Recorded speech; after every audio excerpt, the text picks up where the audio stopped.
Oh no, boys and girls, I think we're live. Dapper Dino and TDLane. You Hey guys everybody. say Hello. something? Hello. I'm here. Is my mic low? Can people hear me? I don't even know. No, you're good, I think. Okay, good. Sound good to me. I think you're really good. People said I was too quiet on my debate, on modern day debate. I think I'm just going to blame Converse contender. Yeah, they told me that on Modern Day Debate too, and I had like, I think it was Modern Day Debate that had the issue. I don't know. Yeah, I've never had that problem on other platforms, so I don't know. Yeah. Anyway, I guess Daddy, why did God create YECs is sort of describes my mind. Like, what the hell? Why? It's kind of what I'm always looking for is YEX and how we as a community of people that give a shit about science are going to deal with this constant barrage of misinformation that we got coming from that channel or that quarter. So anyway, but we will discuss anything and everything that you guys are interested in talking about. Well, I think that actually itself is an interesting question, and I think the how to deal is probably the easier part than the why is it even a thing. And the how to deal, I think it's a two-pronged approach. One is take the claims and demonstrate conclusively why they fall apart, which is actually pretty darn easy, because nearly every claim that is used in support of young Earth creationism either doesn't support young Earth creationism or is ludicrously wrong. Right. Yeah. Take quote unquote polystrate fossils, or properly called upright fossils, like what we have at Joggins. Young Earth creationists like to say they support young Earth, but when you actually look into it, you find these are impossible in like a global flood scenario. Yeah. Yeah. And I think the other prong that you need to take, and that I think I've been doing a little bit, but I think I'm going to be trying to step it up a little bit. In fact, my current video series, I do step it up a little bit. The first episode is aired. The next episode is probably airing next week on Thursday.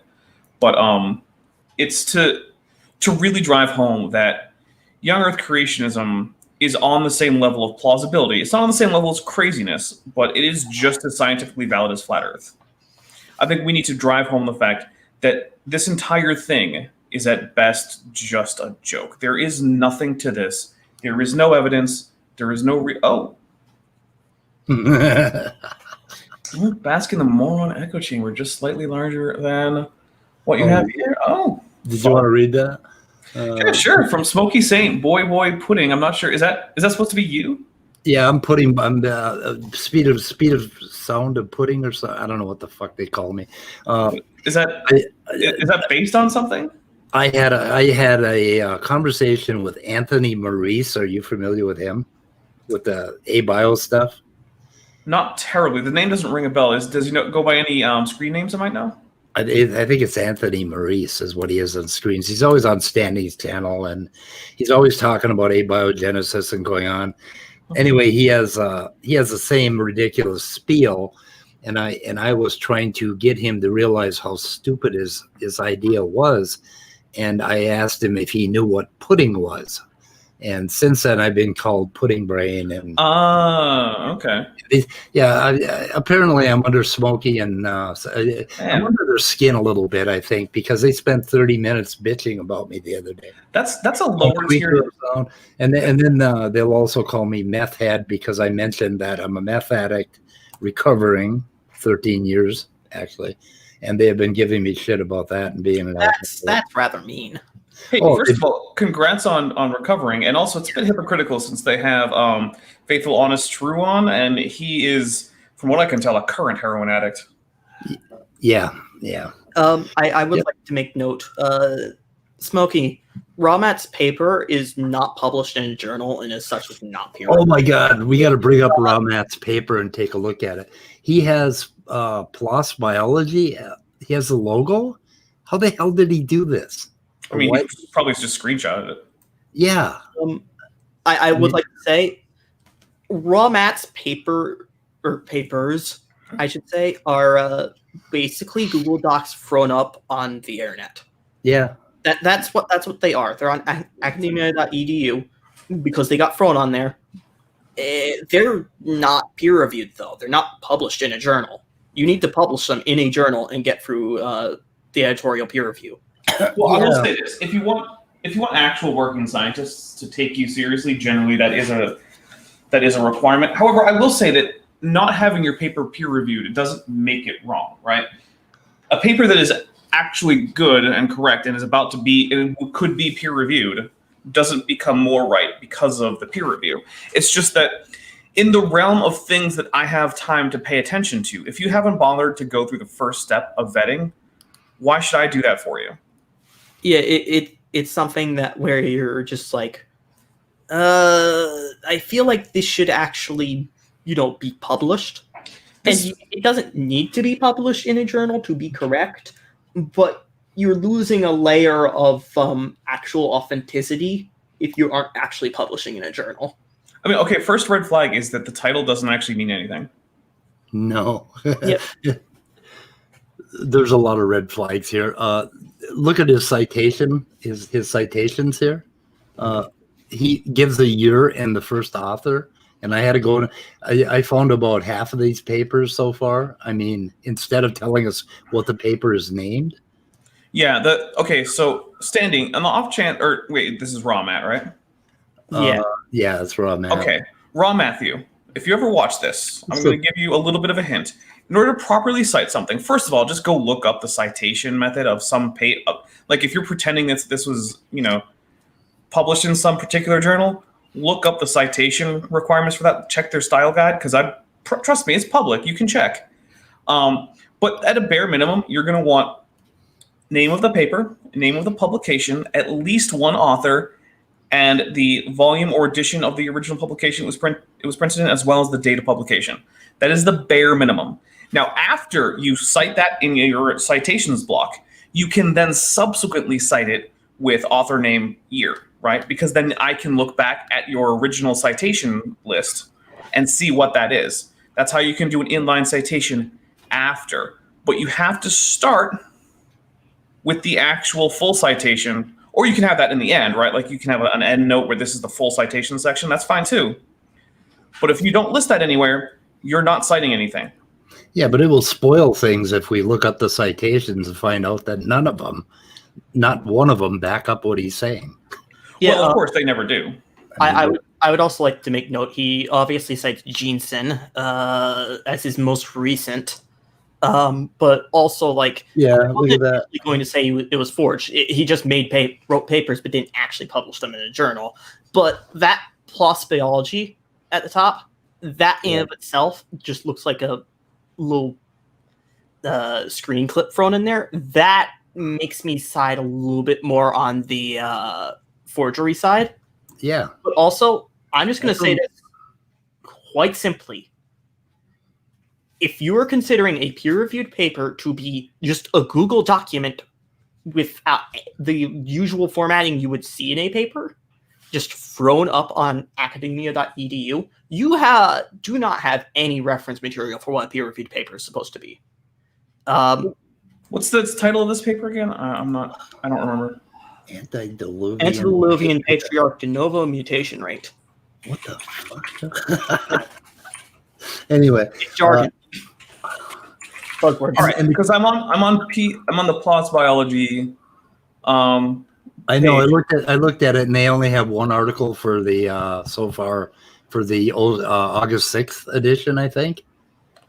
And he's not on there, of course. They're not going to put this in their journal. No. If they put this in their journal, I'm sorry, but actually, this would actually be forgery if it's not actually published by them, and he's putting their logo on it anyways. That would be forgery then. Yeah, I would get in a lot of trouble for this. I would seriously warn him that he should remove that. Well, I sent him an email this morning to PLOS Biology and asked him about this, and sent him a screenshot of the top of this paper. And I would like to know more about why he, whether or not he had permission to put that on there or what to say. Because then he's implying that he's published. So searching that entire title by word for word, which should bring it up as the first thing, either by relevancy and I also searched by date newest because, I mean, it was published, according to him, 2 days ago? Yeah. So, neither one brings it up. So it's not on PLOS Biology. So until it appears there, and press X to doubt that it ever will. Yeah. Yep. But so it's not the baseless assertion to say that this is fraudulently claiming to be on PLOS Biology. Yeah, there are a lot of red flags here, like quoting from Wikipedia in a journal article, unless you're calling Wikipedia out for like being blatantly pseudoscientific. Or to study about Wikipedia. Check out the formatting of the paragraphs. He centered the text. Oh my goodness! It's like, I don't know. It doesn't even meet the basic submission guidelines. If you would scroll back up to where he has those observable dates for TDLane, I wonder why these are here in the abstract, for one, and secondly, the proper way to do this would be graphing it, and you then have a reference point going down to your references where all of these are referenced with their title and the year and the authors. Right. You would also need the error bars on all of these. Yes. Oh, he has one error bar. Oh yeah, he has an error bar for the first one. No, I guess there's two. For 2004 one. The 1999 Meyer et al. Yeah. Has a plus minus 200. Although he didn't put a space between the actual number and the error bar. So again, formatting. Yeah, I looked at this first paper here, 2005 Santos, and I couldn't find 6,500 years anywhere. In fact, the article is about the why there are differences between pedigree rates, mutation rates, and between phylogenetic mutation rates. Gee, I feel like his own citation debunks him then. I love this 2015 Jeanson et al. Yes. Yeah, and look at the gap to 10 years between, and I found papers on 2020 about pedigree analysis. Basically the difference between pedigree and it's a difference. Dr. Dan has gone over this many times, and they just don't seem to get it. It's a difference between substitution rates and basically mutation rates. And they just flat out don't get it, and they keep coming up the same garbage over and over again. Yeah. So my first big concern here is, okay. So I have two big concerns here. First is you're claiming that this was published, right, in a particular journal that has no record of it, despite being an open access journal, by the way, which means all of their articles are available online for everyone. You can just click on any of them and read the whole thing. And yet, instead of getting that, we're getting, what is this, a Google Docs link? Is that what this is? Or is this PDF? What am I physically looking at here? It was a PDF, so it downloaded a PDF, I think, but it was, I forget. Somebody said it to me in chat yesterday.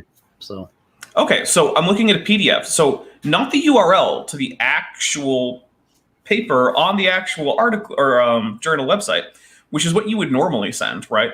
Because then there's no question. So first there's that. Second, I'll be honest, I don't actually know this journal submission guidelines, but I guarantee you that insufficient citations combined with incorrectly formatted text that no style guide is going to give you as proper site or formatting, you haven't met the very first rules, right? This is like in college, right, where you get the style guide from your professor, and if you don't follow that, you automatically fail. Because if you can't follow that simple direction, it doesn't matter what else you wrote. So whether or not Rahmat is even right, he is clearly fraudulently displaying this as something that he has published, which that not only is there no evidence that it has actually published, because again, open access journal, it doesn't even qualify for publication. Right. Oh, I wish I could. I have to look at my history to see what the link was that I clicked on a link in chat and I got this doc. So it downloaded the PDF for me. But I will share it on our. We have a couple of shares. There is a massive red flag when you can't find it on Google Scholar, where you Yeah. should be able to find it if it was actually published. Do any of these links work? I noticed that there's a bunch of hyperlinks here. That I don't know, it didn't go anywhere. I actually found it on, so I think he did file for it. How do you get a DOI? Do you have to file for it? I'm not sure, honestly. Click to proceed to. Okay, so here it is. Oh, there is a link. So this is the link. Okay, so I can put that in. Where does that go to? Put that in chat. I think it just downloads a PDF. Is it a PDF? Well, no. It goes here. And you can download the PDF. Oh, it goes to ResearchGate. Yeah. And then it goes to to direct download. But you know what this doesn't do is link back to the alleged original. Yeah, there's no. And on ResearchGate, it doesn't claim to have been published where RawMat says it was published. Right. Okay. Clever, RawMat. My goodness. Well, he's got another one he's going to put up on human language origin too. So. Oh, I would be interested in that. Oh, I have it right here. That is the other one, and he makes some pretty big claims here. Hang on a second here. Let's put that one up for a minute. This is all fun, right? Fun and games. I mean, to me, it's amusing the degree to which RawMat will go to pretend that he has published something in a journal without bothering to also do just the minimum legwork to make it look like something that's ever been published anywhere, instead of something that he pulled out of like third grade English class. Where Just a Walking Fish is saying to look at how he gets the female mutation rate. Wait, he's okay. First of all, is that name public information? Because if it's not, we need to scroll down.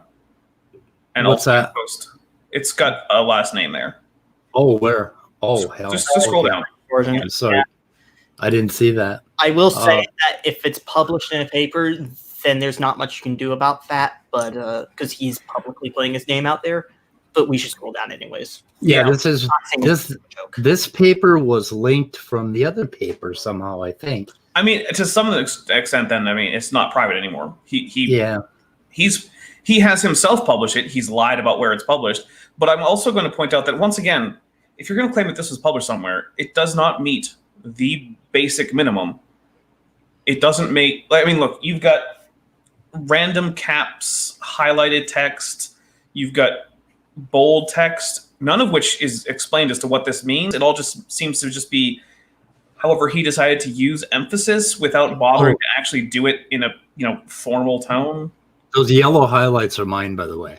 Okay. Well, then apologies to RawMat. However, I have seen RawMat publish things like his books withstanding, which included their own highlights. This has given me humongous falsifications. I just wanted to point out that this first highlight here, the implications of my research will have a profound impact on society and how we view our historical past. No. No. All right, let's get to the actual part where he has arguments. I don't care what he thinks. Okay, reviewing all possible stochastic models associated with the age of complexity constraints of language acquisition. What? I know. None of that means anything. Okay, whatever. It is clear that there was not enough. It is clear that there were not enough people, and human mental development could never have allowed humans to invent language. I mean, okay. His main argument is humans have trouble acquiring language after 13 years of age, and that has to do with neuronal culling, basically. Yeah. Okay, and so he claims that language could never have been created because if it was created, it would have had to be created by people under 13 years old. That's his argument. People under 13 have created languages in the past. Yes, and actually, including a sign language that I found, and there was some language on some island. It was some sort of mixture or hybrid language, and it was almost entirely, they found it, created by the children. Yep. And so, I mean, that is his whole argument, or his argument later on. His other argument is that there weren't enough people to create language, and he goes on with this weird stochastic thing. Well, the thing is, from observed de novo language creation, which we have observed, all it takes is a few dozen people. And there's no reason to think that Neo or Paleolithic groups would have been smaller than that. Well, if you've identical twins frequently do create their own language between them. Well, that one I would argue is not a great example because they exist in a situation where they're also learning another language. And so the concepts of language are already familiar to them. In fact, if I remember correctly, and it's been a while, but quote unquote twin languages tend to be just relexifications of the language that's spoken in their environment. Yeah. So it's a little bit less important in this. But yeah, de novo language creation by populations of children who do not have another language are being perceptively used around them. Because, the deaf children, which is a fairly famous case, there was a language around them, but they had no way to actually receive that linguistic data, right? Because they were deaf, and that language was a spoken language. And they, despite that, managed to create a language for themselves. Yeah, here's where he makes the case about feral children, and that they cannot learn a language after 13. And I believe that his inference is that language couldn't have happened because, I don't know. It's hard to say what he's. Yeah. His mind is a thicket. And well, the thing is, the feral children problem comes with the lack of a community.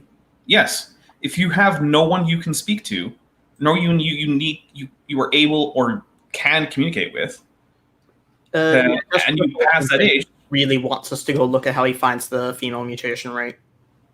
So maybe go over to that. What?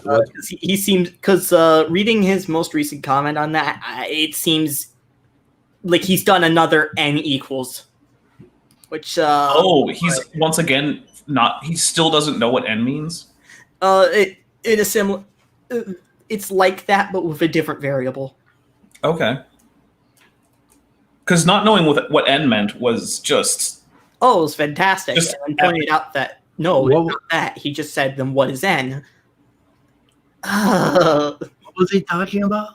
So he was talking about DNA barcoding, and at some point, I don't remember exactly what he mistook n for, but n is just sample size, right? Okay. He didn't know that. Oh my! Oh my! He took n, the sample size, as being the number of differences between humans and chimps. Oh wow! I mean, the thing is, n as sample size is something you learn in your freshman intro to statistics class. Yeah. Right? Like literally my first year in college. I mean, I knew it before that, but that is the lowest level that I've seen really teaching n. Well, what n is. Like, I didn't get that in high school. But the thing is, like, if you want to be reading papers with studies that took samples, which is, most papers of any kind, and you couldn't actually test out of Stats 101, you are not sufficiently equipped to read a scientific study. I don't know. He's claiming that he is studying stochastic models here. So he doesn't know what n is. That's like saying I'm studying French, but you don't speak any languages at all. I guess you can't say that. Right. I guess it's like saying I don't know, you're studying meteorology, but when asked what that means, you're like, I'm looking for meteors in the sky. I mean, you don't know the first thing about it. Oh my god. Oh yeah, he mistook n as the number of differences in the sequence for the barcoding region. Yeah. And by all appearances, he just made up a barcoding chart for either humans or gorillas, because when compared with actual barcode charts for these DNA barcoding regions in the DNA that were actually taken from an actual paper, they were nearly identical. You had to actually go through like section by section to find any differences at all. But the ones that Raw Matt showed us looked nothing alike. And they didn't even look like they were at the same scale. Either Raw Matt like made a thing, like literally just fabricated information there, or he literally just searched around for gorilla the barcoding segment that looked the most dissimilar from human. That's another possibility. It could have just been a different barcoding region. He could have cherry picked it. That's what I personally am leaning on. Is that he just cherry picked something from an entirely different segment of the genome. Which and that goes to the greater discussion of what, like, standing for truth. We had him on the channel last week. We were talking about Neanderthals, and he just kind of galloped around. And when you would pin him down on something, he would like slither out by going from nuclear DNA to mitochondrial DNA, but they actually believe this stuff, and they believe what they're telling us. I think. I'm not sure because raw mat.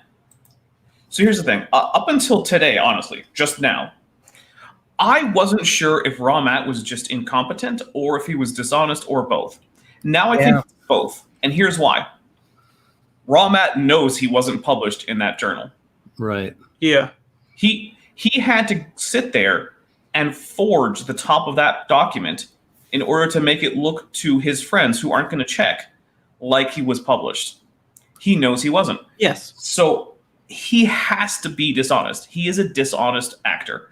That doesn't mean he doesn't believe what his nonsense, but it does mean that we can say for certain raw mat is a liar. The only way this document cannot be forged is if he's giving it out while it's still in review, which is an absolute no. No, even then, do that. Even if that's what he's doing, which again is a no-no, by putting that logo at the top and making it look like it was published when it hadn't been yet, that's still dishonest. Even if it's still up for review, which I can't imagine how it hasn't come back for review rejected for just not following the style guidelines.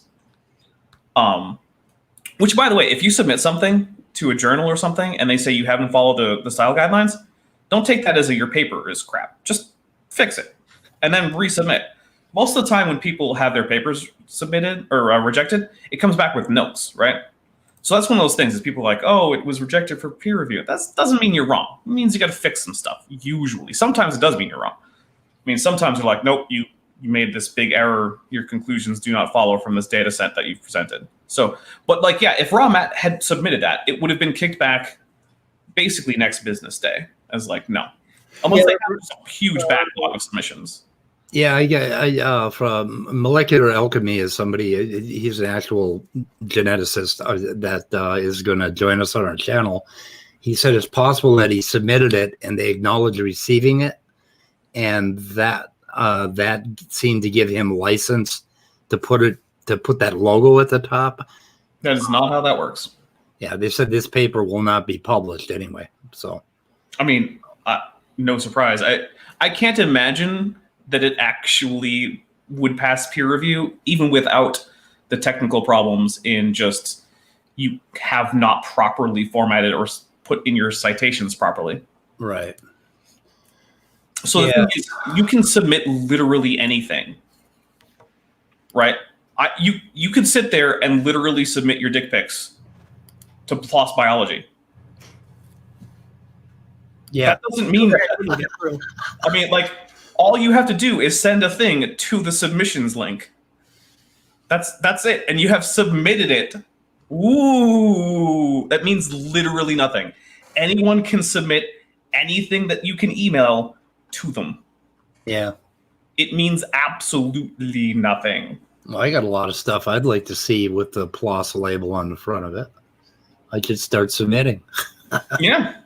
I mean, look, I'm doing a slow but steady upload of Dracula as an audiobook on my off-topic channel. Yeah. I could send them links. Yep. I have now submitted it for publication. So what? Does that mean that I can now put their heading on my next video? No, it doesn't. If I do that and try to say, hey guys, I got my audio book version of Dracula that's in progress, that's submitted, and here you go. It's going to be published here, and here's a logo. No, that's fraud. Yep. At this point, I just want to write a paper about why granite can't be clay. Okay. Like literally just can't, and then just go publish it in an actual geology journal. See if it gets Right. past the review. Oh, I want to ask you about Nice. About what? GNEISS. Oh, the rock. Nice. Nice. Yeah. Yeah. Nice. So the whole deal is that basically it's a metamorphic rock, and the whole deal is, and sometimes it's folded and bended or bent, bended, and basically the whole idea of young Earth creation is that it was mud when it folded, right? That it was muddy. No, And it dried out. Well, that is impossible. well, Nice it has in it crystals that are also bent. Mhm. So the crystal, how the hell did the crystals? How did mud bend a hard quartz crystal? So here, there's a few things. One, we have elements in folded strata that themselves are folded and wouldn't have been if the strata had just been soft, because then the strata would have folded around them without deforming them. Right. So Nice with crystals is one example. We also have examples of actual fossils, including vertebrate fossils like skulls, that have been warped by folding in sediment. In my current series that I'm doing on flood geology, it's in one of the later videos, so it's going to be a while until this actually gets published.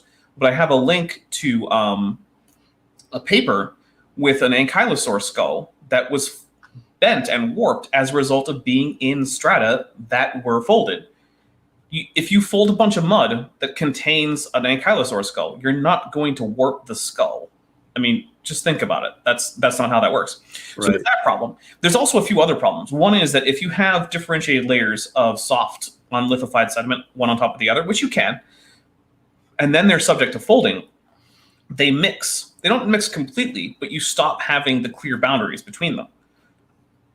Another thing is we have in some areas of bent strata, we have areas where the strata actually slipped past each other, and there's actually slip marks. And that can, in fact, cause fracturing because it tends to happen too fast for plastic deformation. So you can see slip marks, which means that it's impossible for these to have folded while they were still unlithified.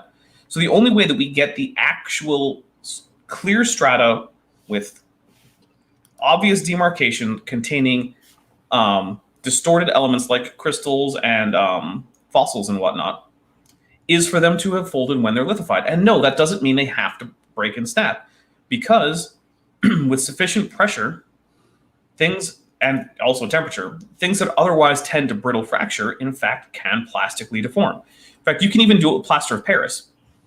If you put down some hardened plaster of Paris, which is a very brittle substance, right? Easily friable. And then you put that on some sand, then you put a bunch of sand on top of it, and you start compressing it, you can get plaster of Paris to plastically deform. You don't even have to heat it. Just a sufficient amount of pressure. You can do it in a lab with a big fish tank where you take one side out and use that to compress. So it's one of those things where if you're going to argue metamorphic rock had to be soft in order to fold, no. It doesn't even have to be metamorphic. You can have hardened sedimentary rock fold. Oh, yeah. It's one of those things where most metamorphic rock you're going to see is probably going to be folded. Well, yeah. That's usually the conditions that it's in to metamorphics is going to fold it. Right. But that's the thing is we know that these folds. So, okay, there are folds that were done where some of the strata were either partially or not really lithified. And we can tell because, again, it lacks those distinct boundaries between the strata. But for most of the examples that creationists give, we know those had to be lithified before they bent because we know what happens when unlithified sediment bends. Yeah, it's just... Oh, and that's so funny. The center text gave you an instant headache. Their books are like that, too. I know the books are... I bought a whole bunch of their books. I want a refund, but they won't give me a refund. That's the thing. I am not currently willing to spend money on something that, honestly, it looks like it was done by a 7-year-old. Yeah. Yeah. I took one for the team, so I have them all. And I do, and we have a shared drive, and, I will share pictures of the thing if we have to. But anyway. I'm not asking you to do anything illegal, but... I don't think it's illegal. I think Stanley give me permission to use prints from his books. I believe he did. Yeah, I haven't. Well, even- to be fair, in order to review it, he doesn't have to give you permission. All you need to do is reproduce a little of it enough that you are effectively covered under fair use. Right. It is fair use. Basically, it's for criticism only, and it'll be small parts of it. But Yeah, we're hoping. Erica's supposed to have a book club that she's getting together. Yeah, Yep. I am excited for book club. I'm excited for book club. And Dapper, do you have anything scheduled for next Saturday? So I am. Let me double check what next Saturday is. Give me a second.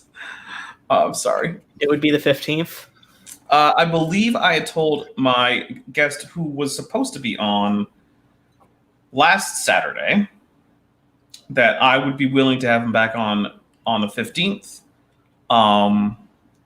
And I'm going to email him again probably like Tuesday or something to see if that's still something he would like to do.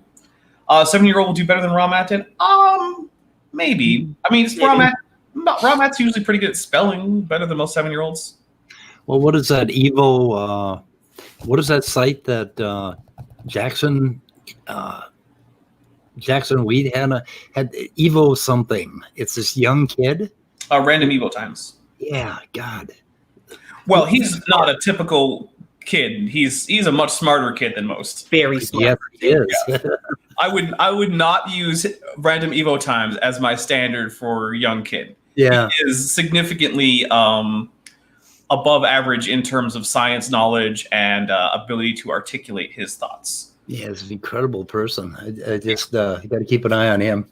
Yeah, so I will highly consider him to continue looking into evolution and such. right now, I don't actually know how old he is, but when I say like a 7-year-old, I mean a typical 7-year-old. I don't mean the gifted kids class 7-year-old. I don't know if you met Andrew Cumming yet. He's I think he's pretty young. He's still in high school, but he is brilliant, and he is somebody to watch. I think he has been on. He's been on a few channels. I think, been on ours. So Evo is like 11 or 12. I mean, maybe, I don't know. I'm not going to ask him because it doesn't matter to me. Yeah. Well, yeah. Sometimes it's good to know that you have a minor on. Well, Perhaps, it would be very hard for me to think that I didn't. Yeah. Dapper, perhaps we should look into maybe the 22nd for doing a. Well, I'll be honest. If we wanted to do it the 15th, as long as we decide that in the next few days, okay. So the guy who didn't check our email messages to see what time he was supposed to be on, and then just kind of pulled a time out of his butt, is not my top priority. Yeah. I So usually try to get It really times right. depends. Like, Yeah. we could wait a week. Yeah. we could. But what I'm saying is, if Erica wants to do that this Saturday, I am 100% down. Oh, What yeah. is that, Like, as long as we figure that out in the next few days. Sorry, go ahead. the book club? Yeah, I think mean? so. Yeah, I would love to be. I want to be involved in that. I have the books. I'm doing the research. So Well, I don't have the book, so that would be one thing. Is I would have to have like a screen share time with someone who does. So like you or like Erica or Dr. Dan Stern Cardinal. Well, here's the thing. Like we have obviously Erica's book club, and we have looking at the falsifications book they released with Colton because he has Kindle Unlimited. yeah, That book is it's something else, to say the least. yep. I have all of those books. So yes, it's hurtful. Reading them is. I mean, you can read them real fast, but you have to stop and look up links. And he does pictures. He does a picture of the paper, so you have to type it all in. And nowhere does he have links, not even in the PDF.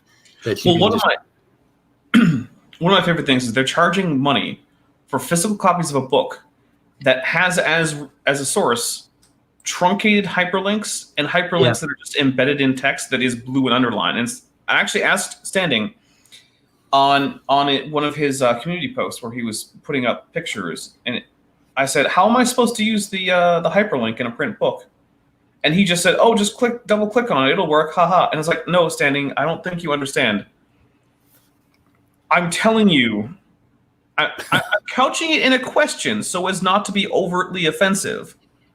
But the point in me asking this is to point out how completely moronic it is to have a hyperlink that's truncated or embedded in a word that says link or paper or something. Right.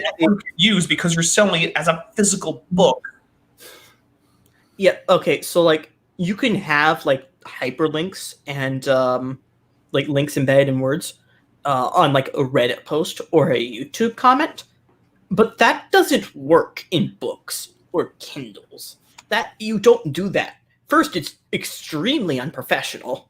Secondly, you can't click a hyperlink in a book. How am I supposed to do this? Am I supposed to press it twice with my finger? Well, let me see. Somebody suggested that this may be being edited right now. So, well, I will say that the academia.edu page that we just looked at, or what we just looked at was it was wasn't academia.edu. What was it? ResearchGate.net. So that one did not have the proceedings biology banner. So no, let me just download the current one and see, if the banner's gone. And I guarantee you that it. Well, okay, I guess I can't completely guarantee you, but I will. Oh my God, the banner's gone. Yeah. Oh, the banner's gone. No surprise there. No problem. So here's the thing. Was it you, Speedo-san, who demonstrated that Raw Matt has been editing videos on YouTube to remove sections that were too stupid even for him, and then not bothering to put any notification of the retraction? Oh, yeah. no, it wasn't me. I downloaded a lot of his videos before he got a chance. This is one of those things. When you look at actual professional scientists in actual journals, you see when the article has had a correction or an edit, they make a note of it, and it's banner at the top, so you know. So if it's retracted, they make it a newsletter. One of the things that I find interesting about a lot of young Earth creationists, and not just the sort of the amateur YouTube variety, but even the actual professionals, right? They will admit to academic fraud openly, or just practice it so openly that there's no question. Raw Matt is one of those people who is practicing it openly. He's not admitting to it, but is this the this is the new version? Yeah, it's a new version. The new version has just August 6th copyright. It's not even proper anymore. There you go. There we go. Yeah. He fixed it. Well, he fixed it, but unless he notifies anyone that he has done so, right? He's once again look. At this point, by having put it there at any point, you committed fraud. Yes. By removing it without actually telling anyone, you have now realized that people are picking up on the fraud, and then committed further fraud by not owning up, apologizing, and then removing it. Yeah, and I'm just an innocent old man. And yesterday when they sent me the link, I downloaded it. And I have it on my computer now, and I don't know what to do. I don't know how to delete it. Don't screenshot. Keep it, and also screenshot the file information that tells you what day you got it. So that way you can prove that you had it before the current version. I did a screenshot, and I sent it to PLOS Biology and asked them about it. So I'm waiting for their response, basically. Yeah, it's one of those things, like, it's like a criminal, like, fraudulently putting the New York Times logo on a article. Oh, and getting it pointed out and getting sued by the New York Times, and then in court trying to just say that, like, oh, look at this most recent print. It doesn't have the New York Times logo on it. No, that doesn't. Yeah, he lost the DOI too. It's fraud. Oh, interesting. DOI's gone too. Yeah. How about that shit? No, I noticed that too. I just didn't, because he got rid of all the stuff that made it look official, or made it look official. Yeah. Rational Mind, I believe the version we just downloaded was the one from academia.edu, right? Yeah. Yeah. So that one is gone. So once again, Raw Matt is retracting claims while not bothering to tell anyone that he has retracted it, which means, okay, so here's one of the things that it means. It means that when critics of his go back to check on his work, it's not going to be obvious that he's ever done this. But all the people he sent it to first, which he made the mistake of sending it to a critic so early, but all the people who saw it first, right? Like when he does the YouTube video, where by far the most views get caught in the first couple days, and mostly by his fans, they will have seen the ridiculous stuff. They won't see any corrections to it because it'll usually be edited before any decent correction can bother to be mustered. Because I don't sit here waiting with bated breath for the next raw mat video upload. Yeah. No. So it's an extremely dishonest tactic. I'm sitting here waiting for the paper that finally shows, oh, hey, yeah, there's fossils in the early Cambrian, and I will celebrate the day that comes out. Yeah. We did a thing on, I did a thing with Colton, I think, on the Ashley phosphate beds. Yeah, we did a video on that, and I bought all the books. I do have the book that came out in 1880, I think, or something, the original one, and we checked it out. And I got the new book from the guy in Austin. It was like a little pamphlet that claims to be the other evidence that they found an actual what was it, hadrosaur? Yeah, it was a hadrosaur. Yeah, and the only source of that is that the original guy that wrote the book, he was typing a string of things that they found, and he put in comma hadrosaur, and it turns out that the hadrosaur had been the first dinosaur that was completely assembled in a museum 2 years before that, before he published it. So right around the time he was writing the book, the first hadrosaur, which was discovered in Maine, I think, had been put together, and for some reason he put that in his book. That is their only evidence that dinosaur bones have been found alongside of the whales and sharks. And there's no actual documentation of a hadrosaur bone. It's basically like, is there actually anything here? It was a guy that just wrote a word in a book, and it was amazing. If you actually want to see if there were hadrosaur bones in that bone bed, go dredge the river, because that's where they tossed all the fossils. Dredge the river, creationists. Come on. I just want to know. Yeah. So, Otangelo asked, "Do you know how life works? Huh? Do you?" know. I made babies. I just had to get into a little Tom B. Wiseau's The Room quote, because it's one of my favorite quotes. Is, "Do you even know how life works? Huh? Do you?" He's talking to his soon-to-be ex-fiance. What a story, Dapper. Oh man, we had Otangelo on for a session too, and then we're gonna have him on again probably. So I'm not terribly familiar with Otangelo. I haven't really been around much, but he seems to be one of the and I guess I can say you because you're here. Seems to be one of the more personable of the Standing for Truth Brain Trust. Otangelo is a very nice guy. Okay. And he's put together this blog where he has a ton of resources, and he has worked his ass off on it, and it's cool. But he comes to all the wrong conclusions. I mean, he's totally wrong about everything, but he has an amazing amount of resource material. However, there's a bit of a problem with some of his links go to some sites where you're not supposed to be downloading papers, and he had me clicking links on my show, and I popped up a couple of these sort of Russian sites, and I was really horrified. See, that's why don't be very careful which links you click while you're live. Like I was on a live stream Wednesday, and we clicked on a few links, but they were linked from Forbes, and Forbes isn't about to try and get itself in trouble. So, yeah. But if you're like, this is some guy's blog, and nothing against, Otangelo, it's one of those things like, okay, look, I get it. There are papers that it's hard to get in any way that doesn't cost you a ridiculous sum of money. I don't think Otangelo. I'm still trying to figure out why the habilis holotype specimen, the paper that describes it, from the 1960s, was it? is not Still- open access. Why? Really? Sure. Why do you do this? I don't know. Chris says, watch some atheist experience clips with Angelo. I probably won't. I'll be honest. Now that I think about it, have I ever watched? I know I've seen like maybe 3 clips from atheist experience. And here's the thing. I don't watch stuff about atheism. I don't care about atheism.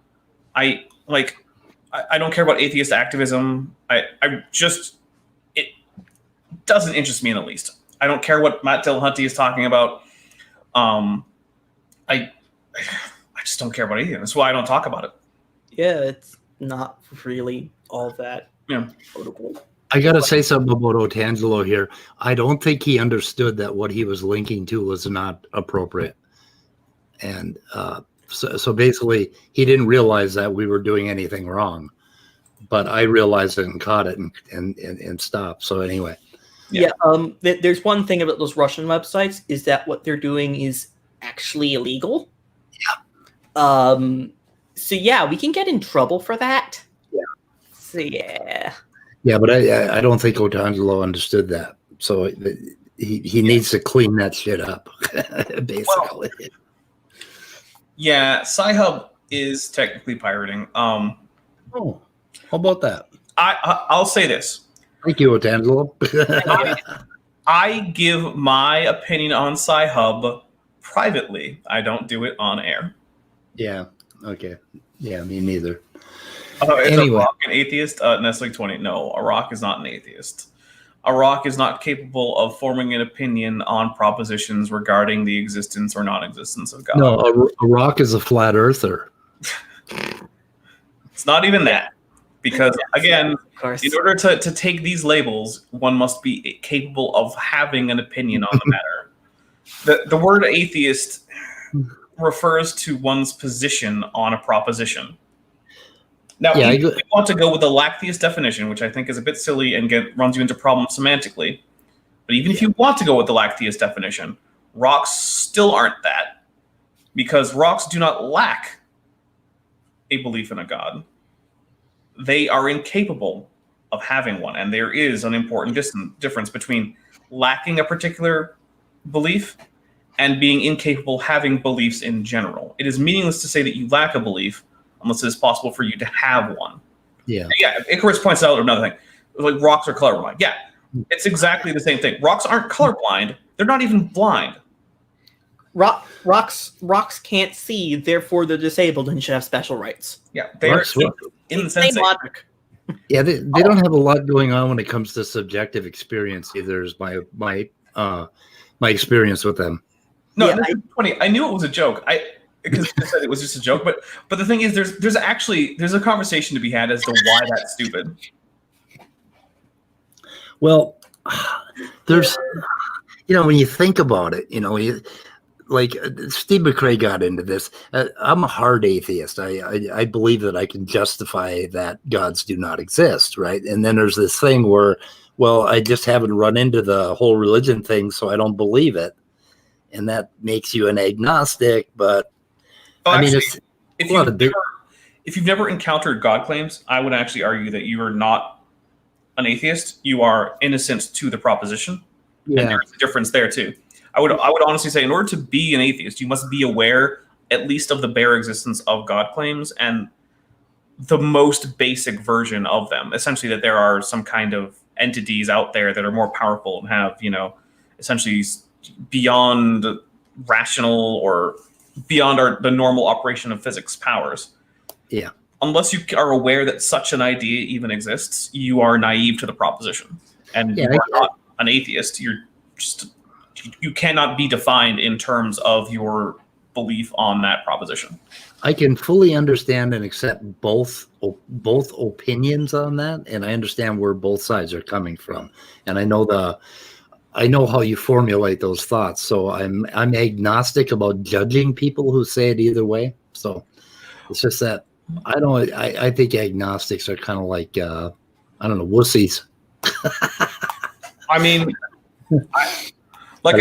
I really don't care about I don't really care about agnosticism either. Like, yeah, I have a position but it's utterly unimportant to any of the things that I talk about. And so while I will point out, hey, your argument for your position is silly, I don't really care about that position. That's why I don't watch there's a whole bunch of people who do some like anti-creationist stuff.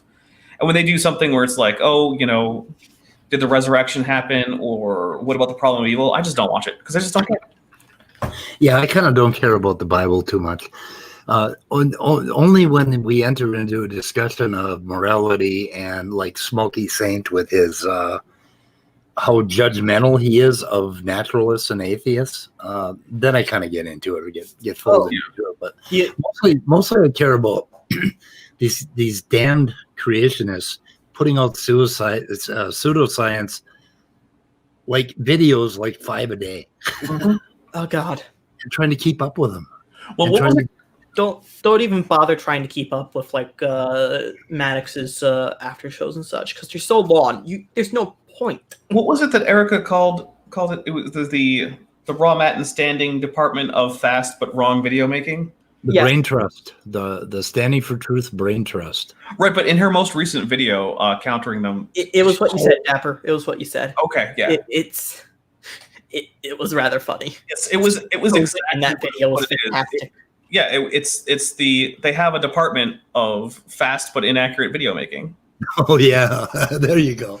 That was great. Erica, if you watch this, we love you. You're awesome. Yes, yeah, that was an amazing video, and that was like an hour-long video too. That must have taken her forever. I know how long it takes me to make an hour worth of pre-recorded content, and yeah. Has anyone seen my debate yesterday with Tony Reed? I have not. What channel was it on? It was on his channel, Otangelo's channel, his new channel. I don't think I actually have a link to that. Is there anyone who could send me a link to Otangelo's, either that video or that channel? I would be interested in watching it later.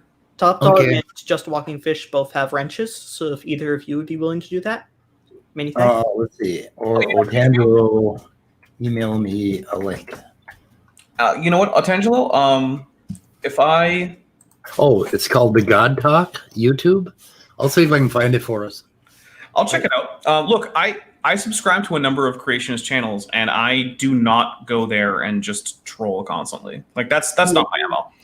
Even when on the very rare occasion I bother to look at the comment section for Kent Hovind, on the already rare occasion I bother to go to his channel, even there I'm not like whatever. Like when I've watched stuff on Standing's channel, like the live streams and debates, I generally don't comment because I don't have anything to comment usually. So what I'm going to do, Otangelo, is I'm going to open this in a new tab. I'm not currently going to start watching, but I can't guarantee I'm going to subscribe at this point because, I mean, it has to be something where I'm going to want to watch this content enough. But do be warned, if I do subscribe, that means I want to watch it enough, which also means I might want to watch it enough to make counter videos. So, it's a double-edged sword when I subscribe to a creationist channel. But I certainly won't troll you. I can make that promise. I might do a little lighthearted, banter, but I don't think that's the same thing. It's like when I told Standing, when he was saying that he was at a family barbecue watching a debate, I was like, man, I hope your insurance covers couples counseling because you're at the family thing with your wife. Dapper, Standing just got in the chat. Oh, Standing, welcome to the chat. I was just talking about the time I was joking with you about I hope your insurance covers like family counseling because you were trying to watch a debate while you were at that barbecue. Which, hey, you know what? I appreciate the dedication, man. Yeah.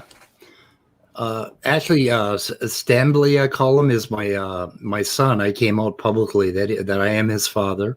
Oh. And and his mother, I didn't raise him though, or he'd know something about science. Oof. His mother raised him, and she wanted him to be a ShamWow salesman, and that's what she taught him. So.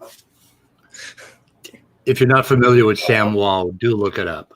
I am familiar with the ShamWow. Were in full swing when I was in middle school. So there you go. Oh, good. I play the ShamWow thing every time I listen to Standing for Truth go on a gallop. I always play the ShamWow thing just to make myself feel better because it makes. Oh. Anyway, what else? What else, guys? What are we gonna do? What are we gonna do about these damn creationists? Now they're in chat. Look at this. Well, I mean, hey, welcome to chat. Welcome to be in the chat. I'm always glad when there's the other side watching and giving their side because it's something to. It's something good. It's discussion basically. For one of the things that confuses me a little bit is in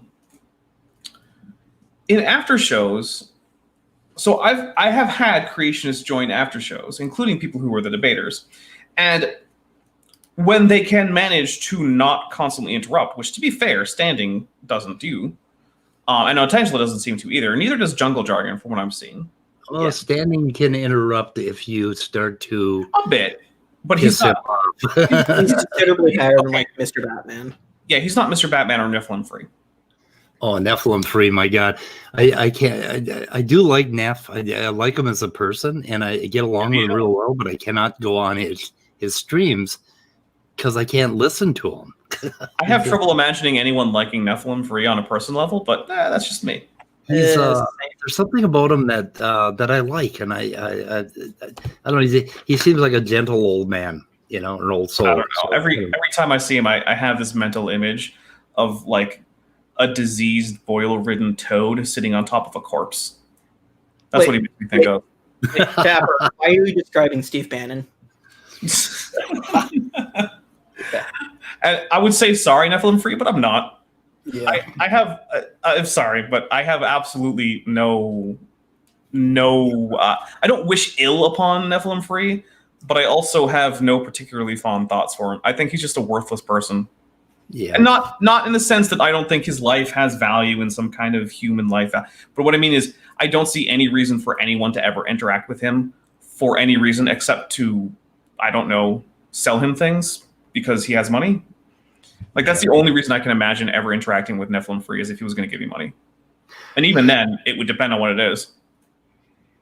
Yeah, well, I watch his stuff primarily to glean the current papers that they're reading and stuff and figure so I can get ahead of things. So anyway. I guess that's fair. That's fair, but that doesn't require you to interact with him. No, it does. I can't interact with him. I mean, I could have a private conversation with him, but not on one of his streams anymore because he goes. I think he's a little OCD. Oh my God! I think he's a little OCD in that he has to repeat his point over and over and over for about 5 minutes. Is one of the other things. And whenever you try to say, "Okay, Nephilim Free, we get it. We know what the question is," he then complains about being interrupted. But the thing is, it's like you have asked the same question with slightly different wording 5 times, dude. I know. What do you want? Do you want to be able to monopolize the entire conversation with your one question? Yeah. But no, but yeah. So one of the things though that I find odd is that so when it comes to people I agree with, I actually vet my stream members. Oh goodness, actually so I don't hate Nephilim Free. I don't like I don't wish ill upon him. I don't want anything bad to happen to him. I don't want him to have an unhappy life. Yeah. I just have absolutely no time for the dude. Yep. And I would feel uncomfortable being in his presence unexpectedly because it would make me immediately annoyed. I don't chill upon Neppy, but I would send him sugar-free gummy bears. But I would also send a thing of Tums in that as well. See, that's the thing. That actually does strike me as kind of hating. Like, I have no spite for the dude. That seems a little spiteful. Oh, that's just a prank. That's a prank. Because I would send Tums with it. Fair. I'm trying to think now. Like, who am I actually spiteful towards? It's a very short list. I'm not going to give it, but I guess there are a few people out there. Yeah. My list is rather short. But what I've been trying to say for a while now is creationists are really bad at doing the bare minimum to come on my streams when I bother to offer them. And the thing is, I'm pretty open about if you're a creationist and you want to get on a stream like an after show, literally all you have to do is email me so I can send you the join link. And unless you're someone who I've already kicked out and said I'm not going to have back, which is, I think there's 2 people currently on that list. And by the way, one of them is Neffy. But like, unless you're on that list, I'll just have you on, because I actually pretty carefully vet the people who I'm going to have on that I agree with. But if you want to disagree and I'll let you on. I'll just kick you off if you start to misbehave. But but they never seem to. I'm like, okay, you start arguing in the comments or the chat, and it's like, just come on. Well, Standing came on my channel, and I appreciate that he did. Oh no, I do too. Standing's been on my channel too. In fact, Standing is usually pretty cool. Yeah, no. In fact, I remember the time I set up an emergency stream on my channel because we hadn't finished the questions for Bill Morgan's debate with Erica on his channel, and then like something like his StreamYards or something just completely went down. I don't know the exact like technical details, but it was like I had my stream up in StreamYards in like 5 minutes, and we were live right there. So that was actually I had fun with that. It was great.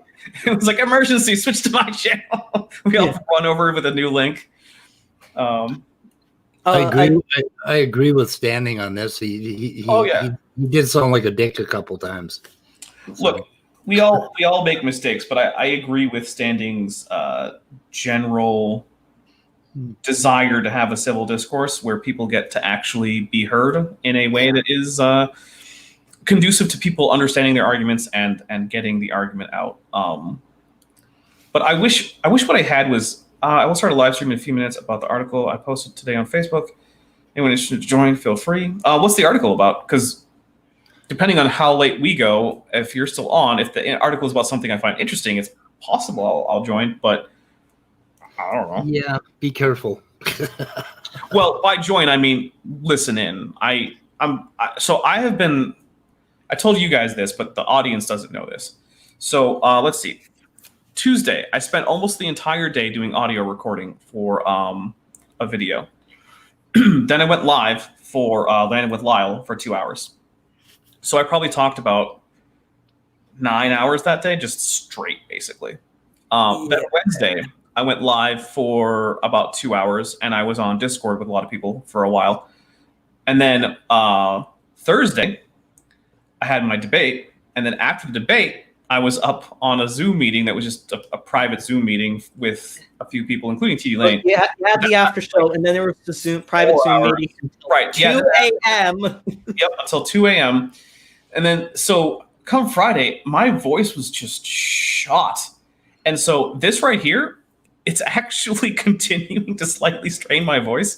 And there's a good chance that I'm not going to talk again until I'm on Sit Down with the Debunkers subscriber special tomorrow, which is, I don't remember exactly what time it is. I have to double check with Ilya Moon. But that's the next place to see me, by the way, is tomorrow I'll be on Sit Down with the Debunkers for a subscription special. It's either 500 or 1,000. They're currently like 50 away from 1,000. So at this rate, it could just be 1,000 subscribers. I would like to note about earlier to clarify. If I don't like you, I'm going to send you a box of sugar-free gummy bears, Tums, and I'm going to make sure the sugar-free gummy bears are properly labeled. So if you pay attention, you're not going to get the shits. TDLane, what you're telling everyone is just never eat any gummy bears that you ever send them. No. Yes. If I'm spiteful towards you, I'm going to make sure those sugar-free gummy bears are not properly labeled. So I want to say, Altangelo, so the morphogenesis of eukaryotic cells, structure and shape by random chance, evolution, or design. So I'll be honest, I'm kind of weird when it comes to abiogenesis. I don't super have it's interesting, but it's interesting in like the same way as like people who can name all of the cat breeds. It's like, oh, that's kind of cool, but like it's not something I really care to spend my time looking at. And what the answer to the question of abiogenesis is, I like any of the available options are fine as far as I'm concerned, including God. Like if it turns out that God poofed the first life into existence, okay. Like, honestly, actually, that would be pretty cool because it means that there's a god, which would itself be pretty cool that there's demonstrably a god, because that would have really important implications. Oh, I would definitely. I would subscribe to his channel if there was a god. I mean, I might subscribe whether or not there's a god. Yeah, well, and whether or not I believe there's a god. I am a theist. If there is any way to prove God exists, it's proving that he made things, that he created life or the universe or anything like that. I'm not going to state my position on the existence of God or gods, but I will say, you are a cagey dino. I will say this: I am pro the existence of at least one god in terms of like what I would like for reality to be like. Because quite frankly, I actually do think that it is easier to get things like hope for some kind of long-term future, or some kind of like purpose that does not have to be self-imposed, although it does still have to be accepted by oneself. So ultimately, it still has to derive somewhat from the self, but it becomes easier with the existence of a god. And so basically, it would let me be a much more easily intellectually fulfilled person to say, yes, I can say for certain with 100% clarity that there has to be a god. So like if I had to pick what the explanation for abiogenesis is, I mean, miracle sounds like a pretty darn good option to me, but that doesn't make it the case, because that would also be a pretty cool explanation for lightning. However, it does not seem to be the case for lightning. So yeah, and while we aren't entirely sure how lightning exactly works, it's being modeled. Yeah. You're working on figuring out how it exactly works, and it doesn't seem to be from Thor. Yeah, it's one of those things where I would like there to be a god. I am biased towards that, but the current moment, it doesn't look in any way, shape, or form that God was involved in like making the earth or the universe or life. The evidence doesn't seem to be in favor of that. I think the idea that it all happened naturally by itself is kind of comforting. I mean, if shit that cool can happen just with, chemistry and physics, I mean, that is comforting to me. I don't know why. Of course, I'm kind of a Buddhist that way, secular Buddhist or whatever. I don't know. It's just comforting to me to think that nature just made us, man, and that's cool. It just keeps going on. That life can happen. I do like the idea of things, of nature being able to do miraculous things, quote unquote. But I also find the idea of God creating things interesting, and I am biased towards it, as I have said multiple times now. What I don't like the idea of is just God snapping his fingers and things coming to existence. No, I like the idea of God actually making things. I call it bad poetry. The idea that God snapped his fingers and it all came into existence. I mean, making it happen. But the idea of somebody being in charge, like for instance, in this current term with our president, I really would like somebody to be in charge. I think nobody in charge would have been better. That would have been better, right? But I mean, shit, it would be comforting, to have some overall thing in charge, I guess. But I don't know. I don't need it. I very much like the idea of us not just ceasing to exist when we die, because that is a bit terrifying. I would be really pissed off if I woke up after I die. I'm gonna kick somebody. Existential dread is very much a real thing. I don't know. I look forward to being dead. It's like a long nap. I think one of the most important things to recognize is that whether or not an afterlife is a thing that exists is very much unverifiable. And as such, we should probably just strive to make a difference in the world and do what we can in our lives. Yeah. And live our lives to the fullest while we are here. Try to be good people and do what's right. And if there's an afterlife, then goody. If there isn't, Well, I guess you won't know it because you won't exist anymore, but hey. Yeah. It won't be our problem. By the way, apparently Otangelo is debating Snake was right tonight. So he is. Where? Where? um Where? And we'll plug it. I don't know. I think it might have been Standing for Truth's channel. Okay. Well, I have to check that out. That will be interesting. What else? I mean, so I think one of the things is I want to circle back around to something we talked about at the very beginning, which is, your channel at 9 EST, or, well, I think you mean 9 EDT standing. Unless what you actually mean is 10 EDT, yeah, 10? No, I don't know. Now you're being picky. Hey, you know what? I have to be because I live in Arizona, and Arizona doesn't do the daylight savings time. So no shit. I have to give all. So my local time is, it's right now. It's 12:17 p.m. Mountain Standard Time. Okay. So if I'm not specific, like when I say so Kent with Bent airs at 6 p.m. Mountain Standard Time, which right now is 6 p.m. in Pacific. That's only because it's Pacific Daylight Time. When Pacific Daylight Time goes back, it will be at 5 p.m. Pacific, because I don't get to change the time that Kent with Bent airs because it's based on when he gets back from work. So it's 6 p.m. MST, and MST does not change when everyone else goes to MDT or PDT or CDT. But yeah, so I actually have to be very careful about that because otherwise I get confused. I am so confused lately with being locked in for like 5 months. I was up from 2 o'clock last night until like 6 a.m. What day is it? Yeah, I know. I have no idea what day it is, what's going on. I'm unemployed. Oh, you know what? So I didn't notice this from standing, and I want to say thank you. I don't know if you want to highlight it. I don't know if you did. What he says, I have to admit, Dapper's opening for Our Birds Dinosaurs is one of the hardest openings to debunk that I've ever personally seen, which is why I would agree that taxonomically speaking, birds are dinosaurs. Well, I mean, I would say, first of all, thank you. And actually, one of the things that I pointed out when I debated Kent Hovind on the same topic is it actually doesn't negate young Earth creationism, right? Because you can simply say that, birds are dinosaurs in the same way that canines are mammals. And you can still make the argument that there are different kinds, and then we can have a different discussion about kinds, which I would also say is an indefensible position.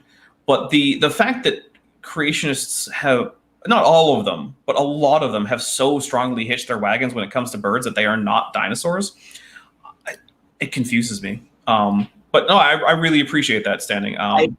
Dapper, I give 10 years until AIG fully accepts that birds are taxonomically dinosaurs. Yep. But that obviously they aren't. They didn't evolve from them. I give it 10 years. It's around the same thing as like, who was it? I don't remember who it was that defined it this way, but it might have been, actually I think it was Dr. Dan Stern Cardinal, but he said microevolution is evolution that's so obvious that creationists don't feel comfortable rejecting it, and macroevolution is evolution that is something they can't accept because it would draw the entire idea into question. But the problem is that gap is narrowing. The evidence for common descent has been overwhelming for over a century at this point, but it only becomes more so over time. And so that's one of the reasons why what counts as a quote unquote kind keeps getting moved back. Because if you look back at creationism under like Carolus Linnaeus, basically the kind was thought to be at about the species level. Then there was some question like, okay, we're seeing instances of speciation, after the late 1800s, and so clearly there can't be complete fixity of species, and we're also seeing extinction events, which also was philosophically at odds with the creationism of the time. So then they're like, oh, maybe the genera were the kind, and now we're pushing it back to family. But then even AIG is sometimes like, well, what about the whole order of Proboscidea? Let's just say that's a kind. Yeah, which is absolutely bonkers. Well, then you're saying everything from like very early Proboscideans, which look very hippo-like, to like the mastodons, which are other early, like the earliest branch off of what you would consider proper proboscideans. Through mammoths and elephants is just one kind, and it's a bit absurdly insane seeing how long gestation period and generation. Well, by the way, mammoths are elephants. Yeah, they are. I know. They are well within elephant. For the people that aren't terribly into the. Well, the thing is, I mean, you want to go to things like mastodons or loxodonts or things like that if you want to go outside of Elephantidae, but inside Proboscidea. Yeah. But we also get statements from some AIG employees implying that frogs are a kind, and frogs are. I mean, frogs are arguably more diverse than mammals as a whole, which is one of the reasons why the taxonomic ranks don't mean anything. The word family, it literally means there's no definition, right? So if you look at it like, okay, species has a few definitions, but they're all somewhat arbitrary in the first place. But at least they have definitions that are somewhat hard, right? There are ways to make the determination. But a genus is just a group of similar species. Okay, well, how similar? Doesn't matter. It's whatever the field kind of seems to think is sort of reasonable. Okay, what's a family? It's a group of similar genera. Oh, okay. Well, what's an order? Oh, it's a group of similar families. Every single step that you take back, it's just a group of similar, whatever the lower thing is. But the word similar has no formal rules about it. So a family in one order could be just as diverse as an entire class somewhere else. And so that's one of the problems with saying, oh, it's about the family level. The family level doesn't exist. It's made up. There's nothing real about it. Yeah. I got Todd Wood's book, and I was hoping there would be something I could figure out from it. There's nothing that you can figure out from that book. Have you ever looked at it? What's it called? I forget the name of it. Let's see. What the hell is it? Animal and Plant Baramins. Oh, you know what? And it's just a mess. I mean, I don't know what the hell. Animal and Plant Baramins, Todd Charles Woods. So actually, that can bring up baraminology, right? Yeah. The weird thing about baraminology is it basically takes what passed for cladistics in the 50s, and then by artificially restricting their data sets, they're attempting to recover what the created kinds were, basically using cladistics. But the thing is, you can use the same techniques without artificially restricting your data set, and you can recover common ancestry for almost anything as long as you have a big enough data set. So there have been people using baraminology techniques who've recovered humans as within the great ape baramin, or holobaramin, I suppose. Well, actually, I wouldn't be a holobaramin because they didn't conclusively decide that was a holobaramin in the paper. It doesn't matter. It still means that humans are nested cladistically within the great apes, according to that. I've also encountered some people using baraminology to put birds well within Dinosauria, which doesn't just mean that birds are taxonomically dinosaurs. It means that dinosaurs have common ancestry, and birds are part of that, according to baraminology, if you use a wide enough data set. Yeah, it's one of those things which I'm certain Standing remembers, but in your Ton, why you do this? In your debate in live chat, he said that cladistics is just evolutionary, and I said baraminologists use the exact same methodology. Well, they don't use the exact same methodology. So they use a methodology that was popular in the 50s. And the new methodology is similar because in both cases you're using character-based analysis where you have a chart of characters. The thing with the baraminology and the older, it's called like phenology, I believe, from the 50s, but I would have to double check that because that's like a history of science thing. Yeah, I don't remember the strongest suit. It's something like phenology or something like that. But the techniques from the 50s were a little bit more, they were a little bit less statistically rigorous.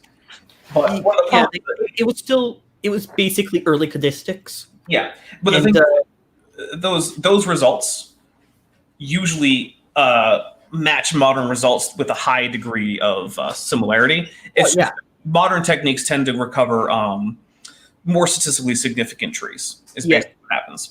Modern cladistics is better statistically at getting statistically significant clades. Yeah. the basic methodology is the same. It's character traits being used to class organisms. Mhm. And it's not strictly evolutionary. It works for creation. Well, the thing is, what the creationists use it for is to try to recover what is and isn't related. And the Yes. problem is that you can do that if you have a limited data set, you can fail to recover a place in the cladogram for a particular outgroup, right? So if I include in my, say, my cladistic analysis using either modern techniques or the techniques from 70 years ago, because creationism is always about 70 years out of date, that the baraminologists are using, right? But let's say my set of taxa, right, includes all the passerine birds. So these are like the songbirds. So okay, but then another group that I put in is like emus and ostriches. The only thing that I'm going to recover is that emus and ostriches are an outgroup, and that if they're related, which I can't say for certain with that data set, they have to be outside the group of all the other ones. So then I can just say, oh, passerines are a holobaramin. But if I include, say, all extant birds who are well described at least, suddenly it's not so easy, because while you do still recover Paleognathae as a sister group to Neognathae or Neognathae, it's still not obvious that there's actually some way to separate them out as not related. Yeah, that was what I was about to get to. You can use the methodology to recover these created kinds. It's fully possible. You can't, though. Only if you misuse it. Well, that's why I'm trying to get to. Oh, sorry. You can use it. It should be fully functional to be used by that. But when you do these character trait analyses, unless you actively leave data out, you find that it makes this basically what you would expect in evolution. Not this kind of created kinds. You can't differentiate groups unless you basically are missing everything in between, like with turtles. Actually, the turtle. So okay, from the phylogenetic standpoint, and even from the cladistic standpoint, the position of turtles is still a little bit unclear, but it's become much more clear recently, especially cladistically speaking. Oh yes. Turtles are one of the few examples where cladistics actually recovers them considerably better, because from what it can be told that it seems genetically they basically split at very close to when Lepidosaurs, I think, and Archosaurs split. So it's extremely difficult to tell which is closer. And up until recently, the cladistics wasn't doing a much better job. But like if you use fossil evidence, we can recover turtles cladistically as diapsids. But like if you're just going with modern extant animals, cladistically, it's more or less impossible to recover turtles as diapsids due to missing distinctive traits that would place them there. And yes, Nestle 20, I have seen it. It's been a while, so I might actually go review it. Actually, what was it? Like a month ago, I put a comment on one of Jackson Wheat's like 2-year-old videos. and he messaged me on Twitter. He's like, did you comment on one of my 2-year-old videos? I was like, yeah, I just watched it for the first time. What do you want? I was like, okay. Fantastic. Yeah, because I mean, I haven't seen all of Jackson's back catalog. Come on. Yeah, it's one of the things where, if you're just using extant forms to get cladistic analyses, like there's groups such as birds, for example, where you can get a reasonable cladistic analyses that basically puts everything related to each other. Turtles, you can't do that with the rest of Diapsidae because they're very diverged and there's nothing really left in between. We don't have basal diapsids left really to work with. So Wood has all these charts in his book, and he doesn't really. They're basically characteristics that he's using to.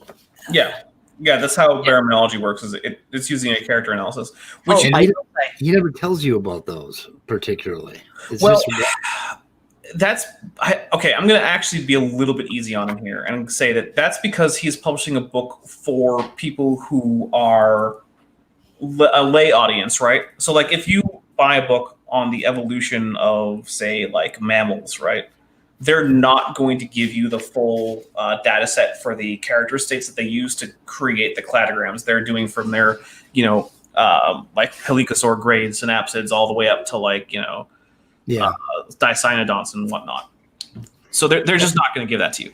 If you want that, there are journals where creationists publish baraminology works. And he has references in the back, and I'm pretty sure somewhere in the book. But it was just, I was disappointed. I was expecting more of a lay treatment of it, but it wasn't layman at all. It was. I will say, graph after graph. The baraminologists by far have the best work of creationists at trying to be scientific, because they usually include their methodology, which is a lot better than like Jensen, who usually tends to leave it out. Doesn't even have an index. Yeah, you can actually test their results and repeat them. Yeah, the results are usually actually repeatable. Usually, when you try to, you either find that they did something improperly, and when you actually do it properly, you recover them as part of a larger group, and thus not like a single monobaramin kind. Or you find that they left some data out, and that if you include that data, you get a much bigger clade. Yeah, it seems to me like the leaving data out is the biggest problem the baraminologists have. Oh yeah, they expect to find certain groups as kinds, and so they select their data maybe unconsciously. I don't know, but they seem to select their data in a way that makes it so that they get the results that they're more or less expecting. Yeah, I will say this fully, that baraminologists, as far as creationists go, probably have the best chance of actually getting published in a journal, just because they actually try. They do meet they meet the kinds of things that people expect as the bare minimum. Like, did you include your data set? Did you include a methodology section? Do you include an actual abstract? Could someone, at least in principle, go repeat your experiment and come to at least similar conclusions? And actually, generally speaking, I don't know about always, but usually I believe if you actually follow their methodology exactly and use the exact same basic data set, you will get the same result. Yes. But the problem is that their data selection is often, like TDLane said, lacking in scope. Yeah, it's one of those things where, if you follow their methodology and use their data set, you can repeat the results. It then becomes the question of, is their methodology sound, and is their data set... Yeah, and the answer to the methodology question is it's okay. It's not great, but it's okay. And it is a case. Is the data set complete? No, never. That's why you can use baraminology techniques to recover all of Dinosauria, including aves, as a single hollow baramin. Yeah. In regards to their methodology, it's usually sound, albeit you do need to take it by case by case, because there have been times where they literally just didn't do things properly. And it's worse so when they try to do phylogenetic analysis, though, with more in the land of gene land, where this is good. This seems like this is an event that seems to have happened basically like real time while we were live. I know, is that cool? I kind of Raw Matt was watching, and he was like, "Oh crap! They noticed that I committed fraud. Maybe I should back up." Yeah, it's... Wait, your email is speedofsoundofgravity.com? That doesn't sound right. No, it ain't. I screwed up. I'm sorry. I was like, hold up. I'm working on it. Yeah, that doesn't seem right. Yeah, the most important thing about... I have my own email server. Yeah, well, not only do you have your own email server, you don't need to have anything at your email server. It's just the email server name. Right.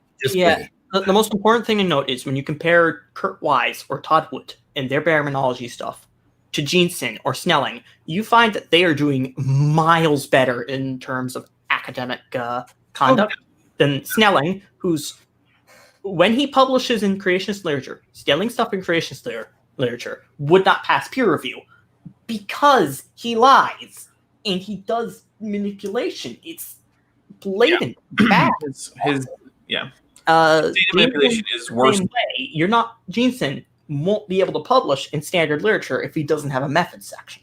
Oh, hey, look, just a walking fish. It's actually probably more likely that it was your Reddit post. Yeah. Yeah. I mean, Jensen drives me crazy because I don't think you can reproduce his shit at all. No. Based on what he and when I've gotten anything, it's been an Excel, some sort of crappy little Excel program that he runs. Like, I think that's his whole tool set. Like, does he normally even publish his data sets? He references them, but I couldn't find them. He like referenced the 1,000 Genome Project, I think, but I couldn't figure out what data he was actually using from there. And I emailed him, and he sent me some other bullshit thing. Jensen, from remembering talking with Dan, Jensen just doesn't publish his methods. Yeah. Okay, then he's not making claims. Yeah, if you don't have methods, you're not going to get published. Look, I can just say, I tested all of the mtDNA and Y chromosome day DNA for humans, and it came out to 18 million years. So take that. How did I get that answer? I'm not going to actually give you my data set. I'll just tell you I did some stuff. If you don't have a method section and you're in an actual paper, not like review papers can get away with it, but in an actual paper, say doing stuff on phylogenetic analyses and such, you have to have a method section. If you don't, it is literally worthless and it's going to be ignored because it doesn't have a method section.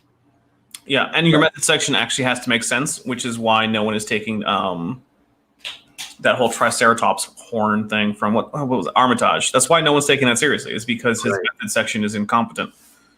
Yeah. So you need to have both a method section. To say the least. Yeah. So you need to have both a method section and a method section that actually makes sense and follows something that could be reasonably counted as proper methodology. Not, snapping one photo that you're downsizing and desaturating and then taking a few microscope photos and not telling anyone where you found anything. Armitage. Yeah. Every attempt I've made at reading Jensen's book, and I've spotted through quite a bit of it, I can't find anything to actually pick up and get a hold of so that I could try to reproduce it and counter him.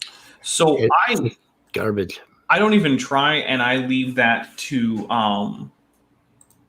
so let's say I wanted to address someone who was using Jensen's argument, or just Jensen himself.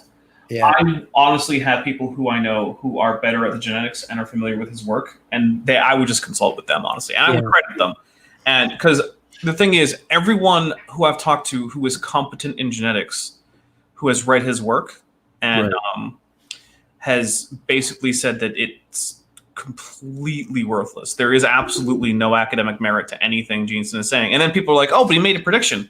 Okay, well, until the prediction is tested, which he's making no moves to test, by the way. It's great that he made a prediction, but till it's tested and confirmed, it means nothing. That's the stuff I don't understand about all these predictions they keep talking about. I can't find one. He made a prediction about the genetic variability within the Khoisan people groups in southern Africa. Yeah, but they have actually tested these people. But I don't know that they've actually tested them in a way that would actually confirm or disconfirm that particular prediction. Yeah, that would be something to ask Dan. Well, as far as I know from talking to Dan, who, by the way, is currently on basically paternity leave. So congratulations on the birth. Dad times 2. Yes, he had a baby. Yes, he had his second child was born. What was it? 2 days ago. Oh, cool. So congrats, Dr. Dan. That also means that he's going to be somewhat absent from the YouTube scene for a bit because newborns are time consuming. They are time consuming, and his other child is still a toddler, so it's very busy in the Stern Cardinal household right now. My twins are still time consuming, and they're 39 years old. Children are parasites for the rest of your life. They are parasites, yes. Well, yeah, and Brainbug points out, what good is a prediction if you have no methodology to test it? Yeah, I mean that's one of the things. Is it's like, some similar things happen with the what was it? The I don't remember which creation it was. What TDLane, do you remember which creation it was that made alleged predictions about the strength of the magnetic field of like Neptune and Uranus and whatnot? I don't remember. It was one of them. It was so wonk and useless and didn't come true at all. Well, it was Like back in the 70s. It was in like an order of magnitude or so of being right, and creationists like to tout it. But one of the things that they don't like to tout was one of the ways that he derived it was by first assuming that God created all the planets as pure water, and then later converted them into things like nitrogen and methane and hydrogen and helium. And it's like, oh, free, yeah. And it's like, because okay, does that assumption give us any other predictions? Does it make any sense? Is there any reason to think any of this is true? Does the actual prediction actually follow from that assumption? And the answer to all of that is like, no. Yeah. So a guy made a guess and he got within an order of magnitude of the correct answer. So every time these guys come up with a claim, I take it seriously and I listen to it and I try to go ahead and reproduce it or dig into it as deeply as I can, because I don't just reject it on its face, even though I kind of know where it's going to turn out because I haven't had an experience of one of their claims turning out to be correct yet. Well, I still have that skepticism, right? I'll give a little bit of a caveat there. Sometimes they make correct claims, but the claims don't support their position. Right. So it's one of those two. It's always either the claim is false or the claim is true, but does nothing to support your position.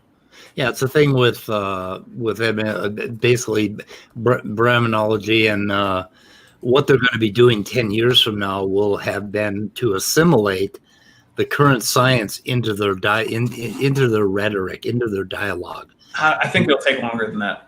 As soon as they can do it, yeah. But like, look how much creationism has changed from just 20 years ago. It's changed,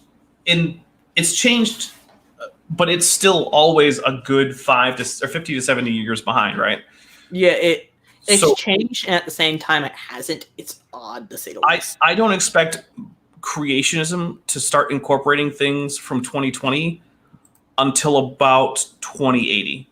Well, they incorporate the cherry pick quotes and the abstract from the paper. But what I mean is like actual science stuff, because I mean, look, okay, the polystrate fossil thing has not been a reasonable argument for over 150 years, and they've been using it. Yep. Yeah. And so when you look at where, like, if you look at recent creationist articles and stuff where they're citing scientists, and like I've been going through a lot of creationist presentations and books and stuff, and they're still quoting things. They have trouble getting any quotations from any later than the 80s. Yeah. John Mad Duckox, I call him Maddox. He's using some current stuff from the Royal Society on semiotics and the incorporation of information into biology, which is biosemiotics. And he manages to just cut across the top of that and use pieces from some pretty current papers. But when you look into the papers themselves, none of them support anything that he's talking about, except for two guys named D'Onofrio and David Abel. Mm-hmm. Those two guys are ideas. But they don't identify as ideas. And it's amazing. David Abel has a number of papers, like 20 or 30 papers on the AIG site, I think, or ICR, one of them. But they basically back his claims up, but they are just bullshit when you look into them. P.Z. Myers did a pretty good takedown on them. So I want to address a quick thing from Nestle 20, who said, creationists in 2080, don't give me nightmares, please. Here's the thing. It's almost impossible to eradicate an idea, right? Yeah. There are very few ideas that have ever completely gone away. I don't actually foresee a period in time where I can say anything about what's likely going to be true at that date, where there won't be some creationists. I think that they will continue to become marginalized. I mean, for one thing, being raised YEC is not exactly a great predictor for remaining a Christian. YEC drives people away from Christianity from both within and without. Not everyone. Like, there are plenty of people who leave YEC and don't leave Christianity. I mean, that is true. I've had a lot of them on my channel for leaving in creationism. But on the other hand, there are also a lot of people who are driven away by it, who were raised Christians. And also, when that's the thing that people see from your religious standpoint, you're not gaining many new converts. Like, there are groups in Christianity that you do not have to abandon all of science to join. And so when you get people who were not Christians, but who were scientifically knowledgeable, who then become Christians, they tend not, and we still have, flat earthers, but people who are scientifically literate who become Christians, and there are plenty of them, tend to not join young earth creationist, or in some cases even old earth creationist groups. They tend to join groups that have either not made a statement on that, or who have made statements saying that there's no reason to reject the scientific consensus on these matters. So, like the Catholic Church has multiple times said, there's no reason to reject evolution or the Big Bang. And as a result, I know of a fair few people who are scientifically literate who have eventually become Roman Catholics. See, the problem with this is that Standing for Truth and the Brain Trust, Raw Matt, they are starting to produce this dialogue, this rhetoric that makes it sound like they really know what they're talking about. John Maddox as well manages, and there are a whole bunch of people that do not have the time to study genetics themselves who are going to be persuaded by this stuff. That's true. Yeah, I got to say, when Standing was talking with Dan on Dan's channel, and he basically was just saying that Dan is wrong on population genetics. Yeah. Like, I was just going, what? He is so sure of himself. So here's what the technique is I have a name for it. So it's what I call a jargon junkie, right? So Jargon. Okay. So Standing for Truth, Raw Matt, John Maddox, Nephilim Free. I'm not sure about some of the rest of the group. It does not seem to be the case for Jungle Jargon. I'm not sure about Otangelo. It does not seem to be the case for Faithful, Honest, True. But the ones that I did name, they memorize a lot of technical terms, right? And then they'll throw them out. But if you try to dig in on any one of these terms and say, okay, well, let's talk about that, the whole thing falls apart. Right. It's because they don't actually understand these words. And they get irritated if you ask them. Like Standing for Truth has no idea how an allele works. And when I've tried to nail him down on it, like for created heterozygosity, he just slips away like a slippery little clam. He's just, right. It's just amazing. The problem is that his rejection of mutations as a source for additional viable and potentially, fitness enhancing variability is not compatible with a flood, because the flood wipes out the vast majority of his created genetic heterozygosity. Genetic heterozygosity works fine if there isn't a flood. Once there is, it now means that any genetic locus can have at most 4 alleles or 4 variations, right? Yeah. That's it. That's all the genetic diversity you get. Right. But extant groups that almost all creationists treat as actually sharing common descent have far more genetic diversity than that. And it remains perfectly viable. And in many cases, they have alleles that, if you count it as an allele cross population, right? So, you'll have homologous genes in wolves and different species of wolves and dholes and foxes and, raccoon dogs and all these various canines, right? The painted dog. But they all have alleles on the same homologous genes that are actually useful in that particular environment. which means that the two original canines that supposedly got off the Ark could not contain this much genetic diversity unless they were somehow polyploid dogs.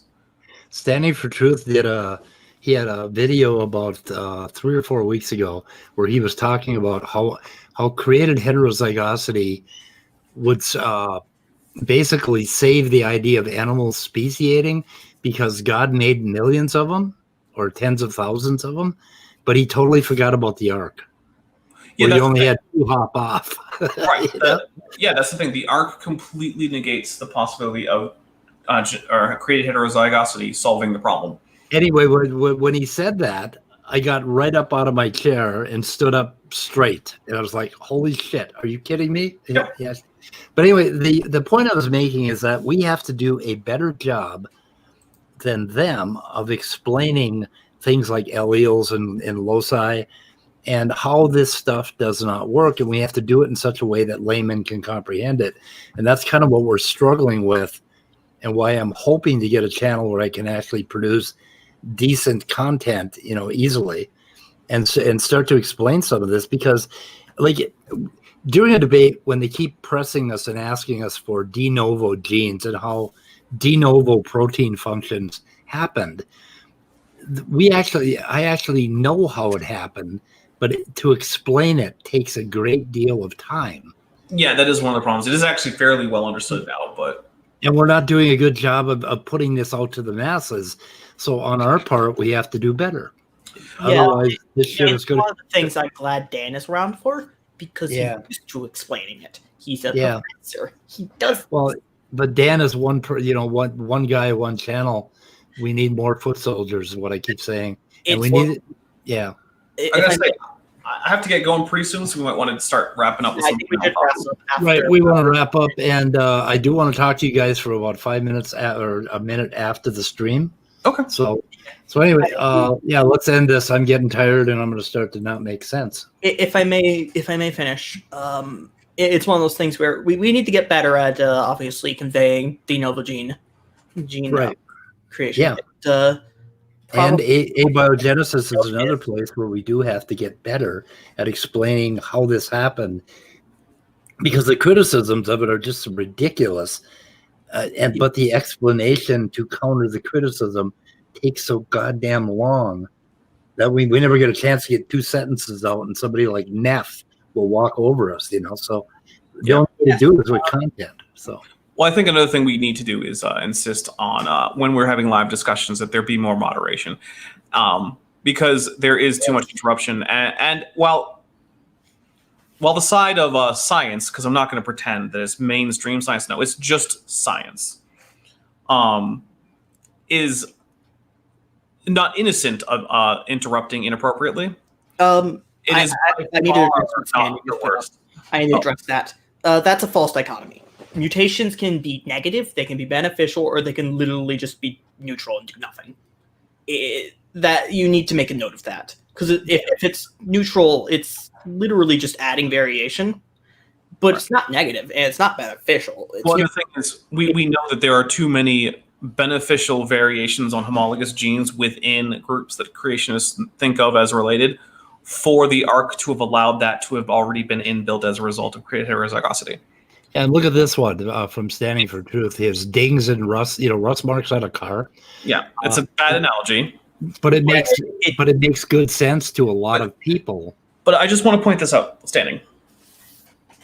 Grade school arithmetic disproves genetic heterozygosity as an explanation for extant biodiversity if there's a worldwide flood that results in only 2 of each of these groups coming off the Ark. Yep. Yeah, if I may finish my note on de novo gene origins. But obviously we need to get better at conveying it. But also, as RJ says, specialization is important.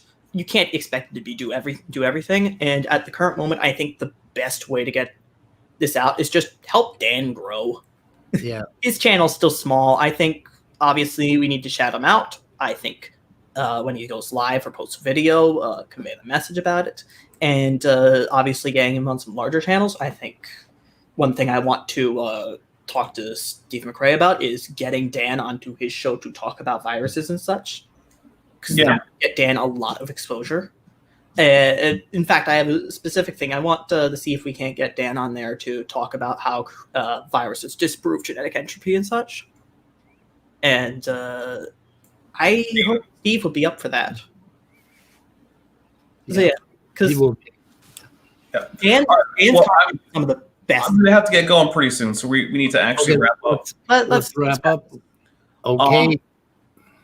Last thing I'm going to say is if you're not already watching my channel, which I feel like most of the people here probably are, the next thing we're going to have is we're going to have an Eric with Erica on Tuesday. I believe that's going to be noon Pacific, 3 p.m. Eastern.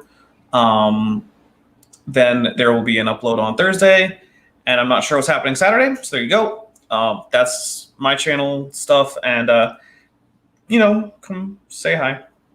And hopefully we're going to have a Saturday night at the Atheist tonight at 8 or 9 p.m. or 9 or 10 p.m. Central Time.